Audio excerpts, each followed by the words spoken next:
Farm Talk on CFRU 93.3 FM. Welcome to Food Farm Talk on CFRU 93.3 FM in Guelph, Ontario, Canada, and on podcasts on Apple, Google, Spotify, and in many other podcast platforms. So please follow us on Twitter, Instagram, and Facebook accounts, and subscribe to our podcasts wherever you get your podcasts from.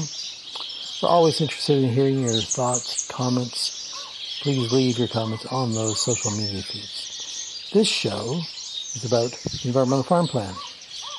Never heard of it? Wonder what it is? It is a fascinating story of its development and acceptance by Ontario farmers, and now Canadian farmers. We're broadcasting here from the Treaty Land to the Mississauga, the Credit First Nation. I'm Paul Smith. I'm the host of a series of shows on farm sustainability here on Food Farm Talk on CFRU. Today we're talking about the Ontario Environmental Farm Plan, which has now become Canada's Environmental Farm Plan, having spread across the country. The story of the development of the Environmental Farm Plan is a fascinating one. The EFP, as it's called, is a social phenomenon as well, based on consensus building and changing social norms among farmers. Farmers led the development of the Environmental Farm Plan. And delivery and administration of the Environmental Farm Plan remains a farmer-to-farmer delivery model. Yes, there are lots of technical experts involved, but those origins were crucial to the acceptance of the Environmental Farm Plan by as many as 37,000 Ontario farmers. So there's a lot of sociology and social marketing behind this model. There's also a lot of agronomy, environmental science, law, and engineering rolled up into the Environmental Farm Plan. So let's start by answering the question, what is an Environmental Farm Plan? We'll hear from Margaret May, who runs Environmental Farm Plan workshops, and from Andrew Campbell, a dairy farmer from near Strathroy.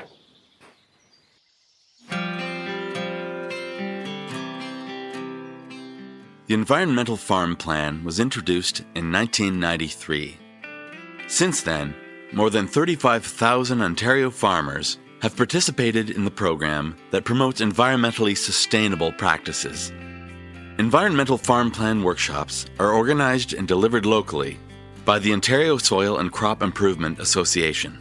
Workshop leader Margaret May explains why the workshops are an important first step in the process of developing and implementing a successful plan for your farm.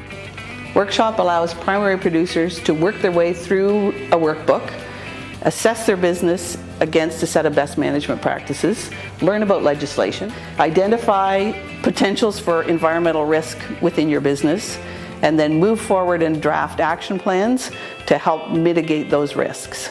You also have an opportunity to share your situation and learn from the other participants in the room, so it's a win-win for everybody. During the two-day workshop, May helps farmers work through the Environmental Farm Plan workbook. Through this process, participants assess their farm's strengths and identify areas of concern in up to 23 different areas on their farm. May also reviews the workbooks to offer suggestions and ensure all requirements are addressed.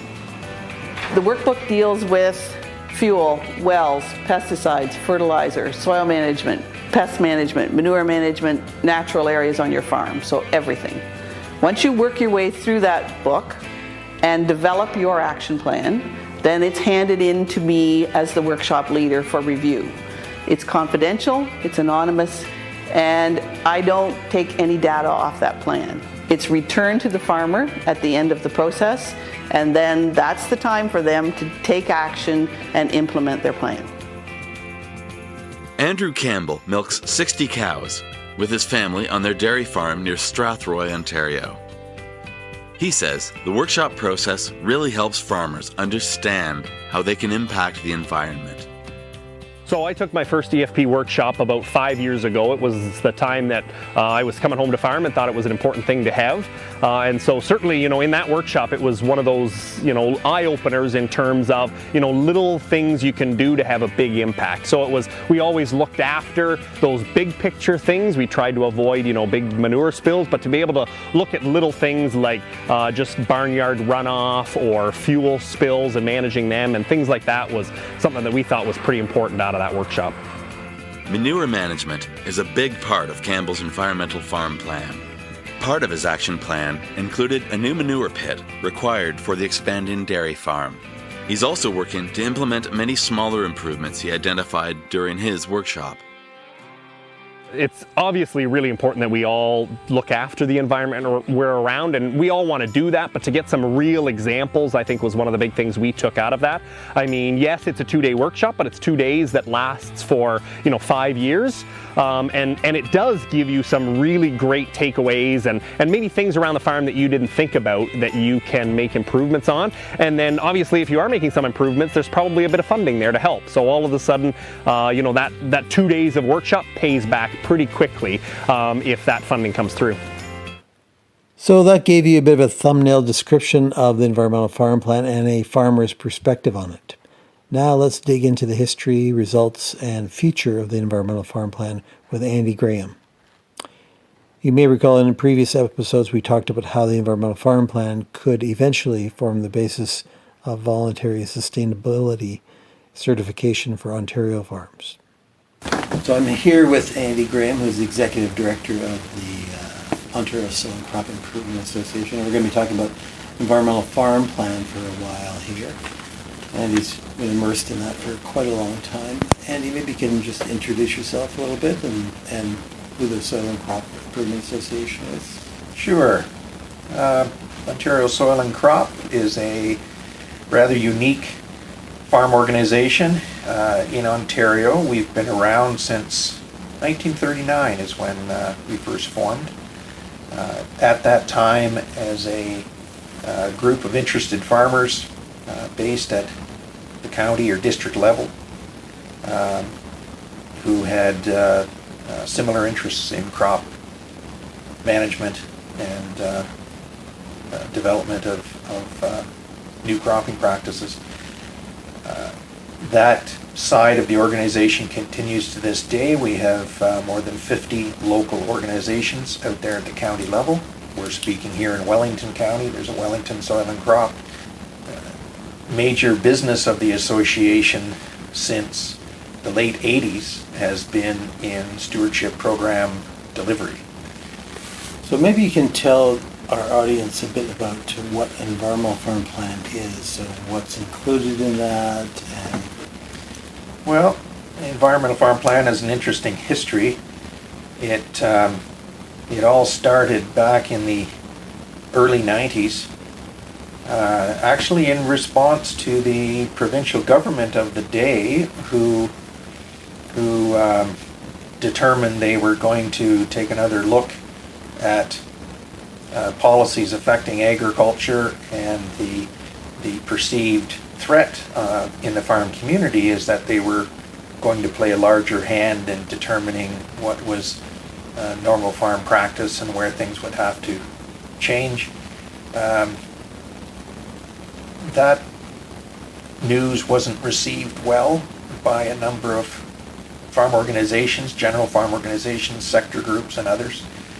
So they got together and formed the Ontario Farm Environmental Coalition. The Environmental Farm Plan effort grew out of that commitment and rolled out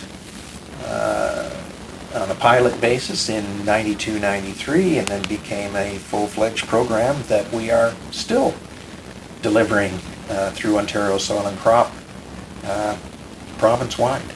And it has become a marquee program for Ontario agriculture, and we're extremely proud of what has been accomplished. In terms of the process itself, it is voluntary. It starts with the farmer, the farm business, signing up for a workshop.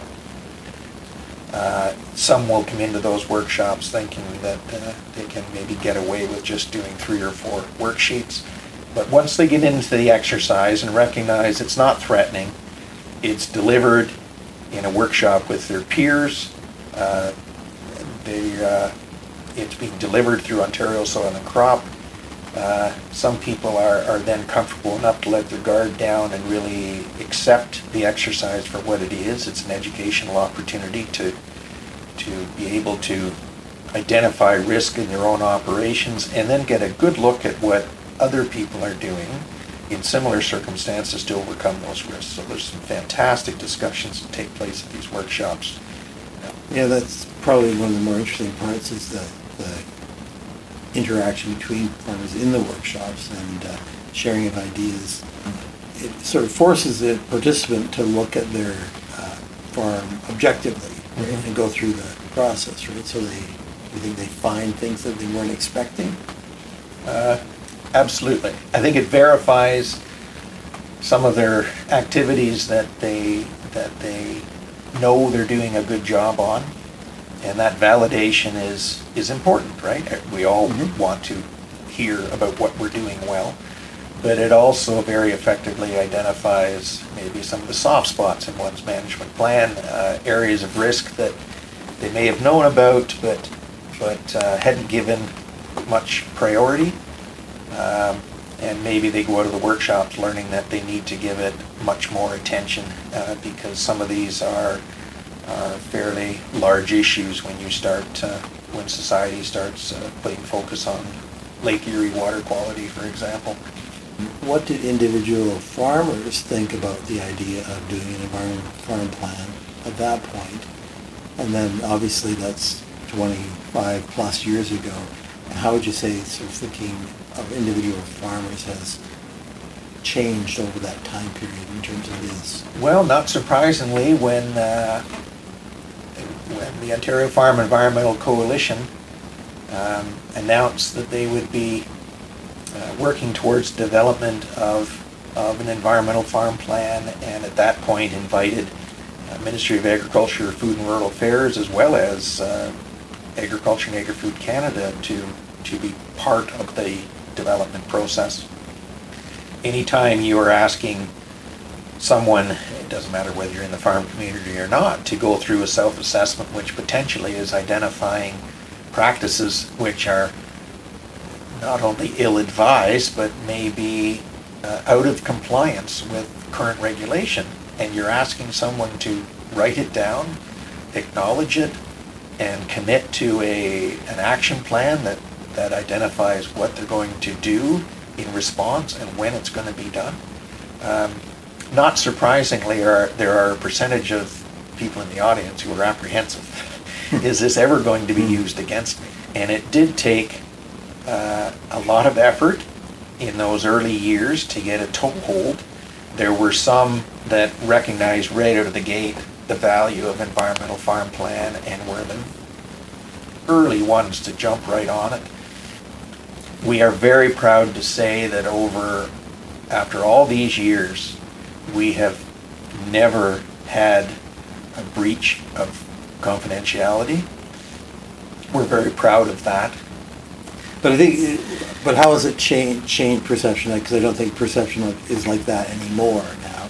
It's become more accepted as a tool that people can use, right? Fair enough. In the early days, we knew when we were doing our scan of similar initiatives elsewhere in the globe, we knew that there would be an advantage to attach some kind of financial incentive to the effort.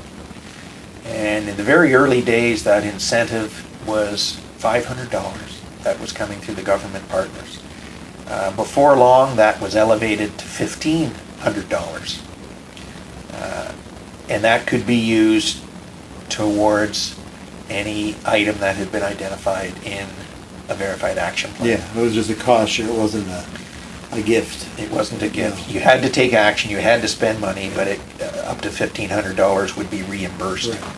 Today, and in some of the years since, when there was a tendency to number one, to escalate the amount of COSHA that was available in the farm community for the adoption of these best practices.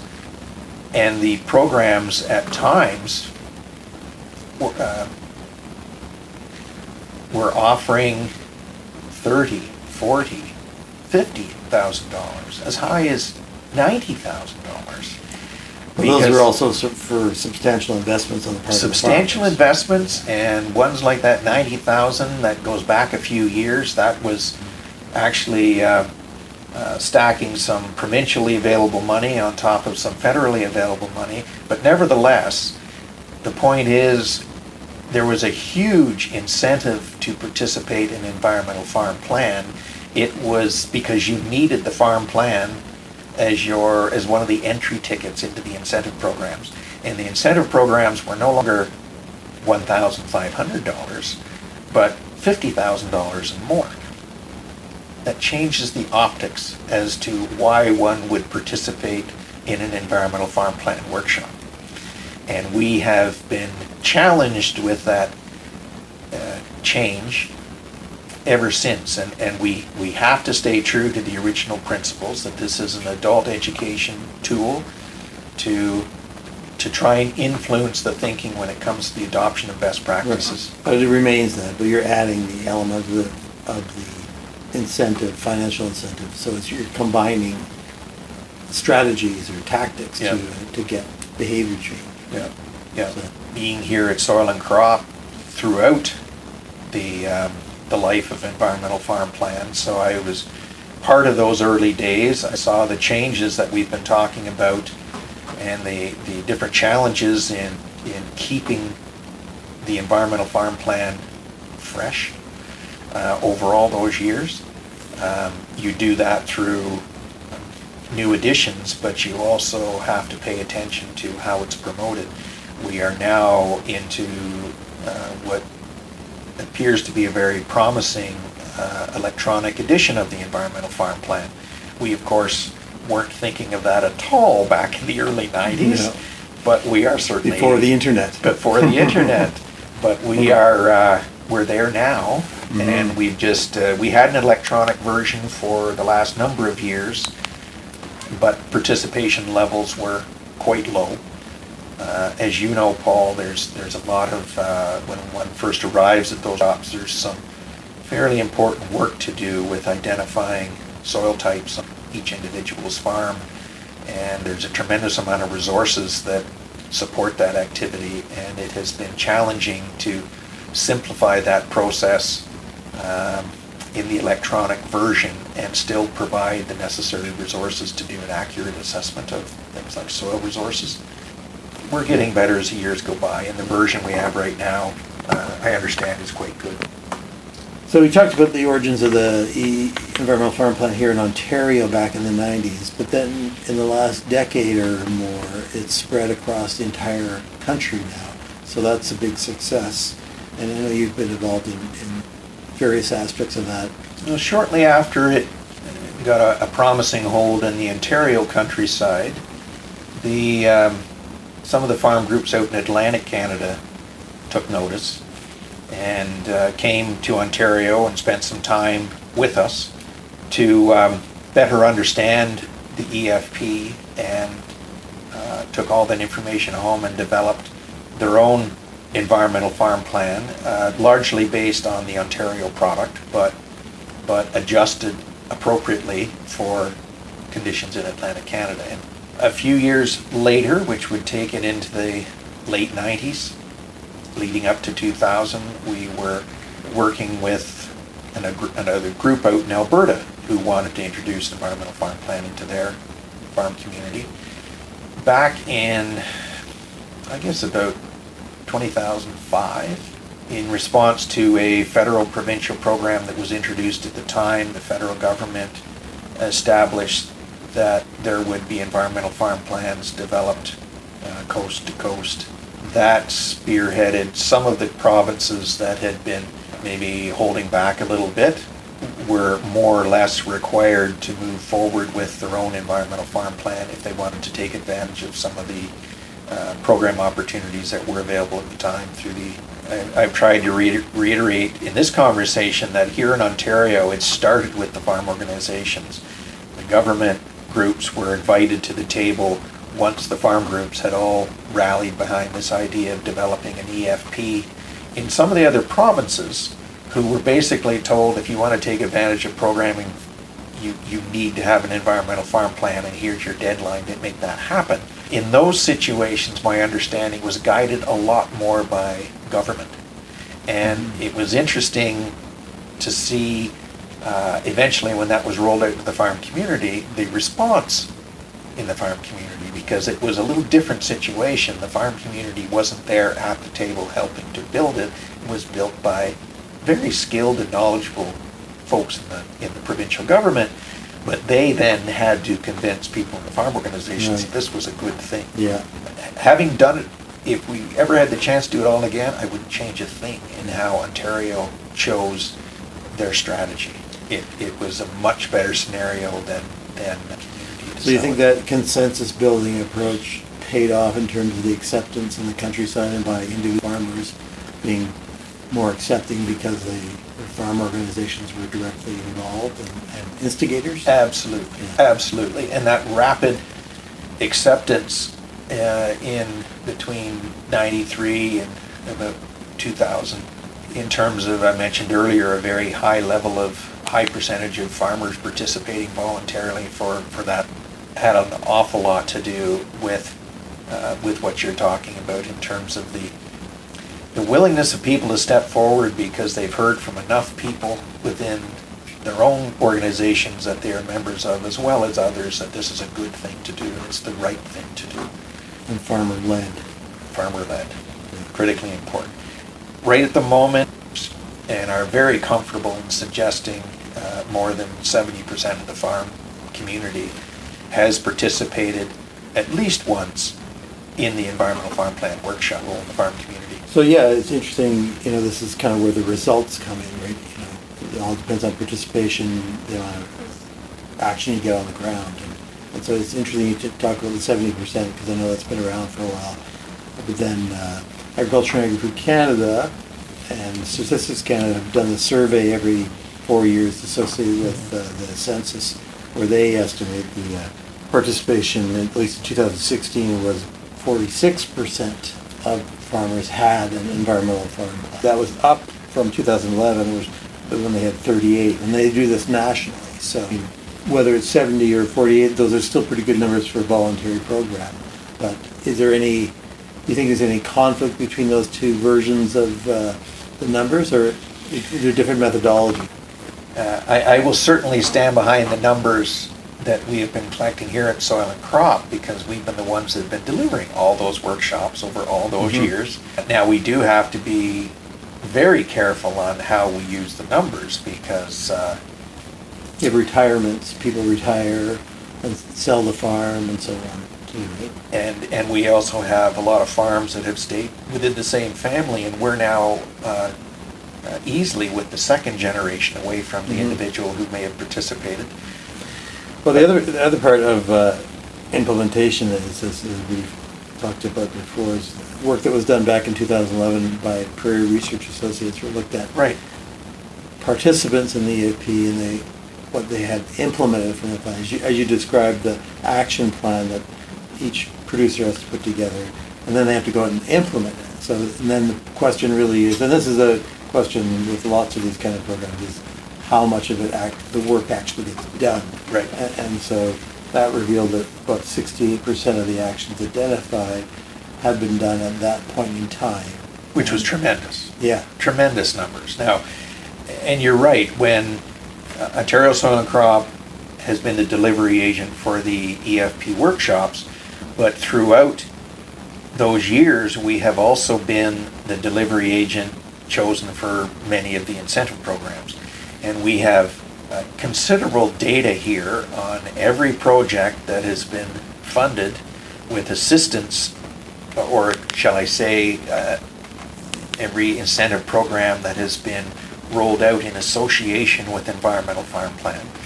And we can track all those various projects according to category and total cost of the project and what the farmer brought to the table and so on and so forth. But you're right, we only have statistics on the projects where an incentive payment was involved. And what Well, that's became... still quite substantial in numbers of projects and It's absolutely, investment. it's absolutely substantial. It's we've got numbers here from about the last 20 years indicating we're approaching about 40,000 projects representing hundreds of millions of dollars in total investment on the farm. It's astounding the amount of work that's been done, but in fact that only represents a portion of the actual amount of work, management changes that have taken place, new projects that have been adopted in response to the education that was acquired in part through the Environmental Farm Plan Workshop. And that was the work of the... Do you think there's a bit of a sort of culture of stewardship that's come out of this and a sort of peer pressure on this? It has absolutely strengthened the ethic out there, and it sure puts a very positive lens on agriculture. So, the Environmental Farm Plan is not particularly well known outside the farm community, and what would you say to consumers and the average urbanite as to how Environmental Farm Plan has been doing a good job in terms of protecting the environment, improving and reducing environmental risks on Ontario farms generally? Good question. I agree. We've done a pretty good job over the years of parlaying the message about Environmental Farm Plan in the farm community. We have not done so well in sharing the many accomplishments associated with environmental farm planning and the resulting actions outside of the farm community. And in a sense, focusing on results, on the ground results, rather than on communications is probably, that's a good sign that the effort is going in the right direction, rather than trying to say what a good job you're doing. You're trying to do the good job, rather than just... And hopefully, doing things like this through you and podcasts, we can try to spread the word a little bit more about the substance of what's been accomplished through Environmental Farm Plan and all the associated projects that go along with that. I'm always intrigued when I visit on-farm, farm gate markets, this type of thing. Wineries down in Niagara, visiting some of them, and I'm intrigued when they have the Environmental Farm Plan sign right there in their storefront. Mm-hmm. And I ask, why? Are they using it from a marketing standpoint? And I've had many people over the years absolutely convinced that having that sign up at the end of the lane for their farm gate sales or in the storefront of those wineries, it is making a difference. Mm-hmm. They're very proud of their involvement in the Environmental Farm Plan, and it starts a conversation. It gets people asking, what is that? We have to continue to look at ways we can take it much further. So all of Ontario agriculture is benefiting from the stellar reputation that has been gained through the Environmental Farm Plan.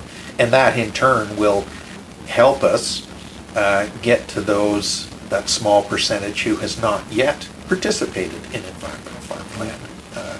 With a voluntary initiative like this, there's always going to be a percentage that holds back for whatever reason. We have to better understand what those reasons are and do what we can to invite them willingly into the voluntary program. Well, that's probably a good point to end the discussion about Environmental Farm Plan. Thanks, Andy, for discussing this with us. So today you've heard a lot about the Environmental Farm Plan, and perhaps you've learned what on earth it is for the first time. And you've learned something about the evolution of the Environmental Farm Plan among Ontario and Canadian farmers. And you may have observations about what you've heard. So please put those comments on our Instagram, Facebook, and Twitter social media feeds. We want to stimulate discussion and informed debate. Thanks a lot to Andy Graham, Margaret May, and Andrew Campbell for their contributions to the show. Please tune in to the next Food Farm Talk on CFRU 93.3 FM in Guelph, Ontario, Canada, and on podcast on all the major platforms. Thanks for listening.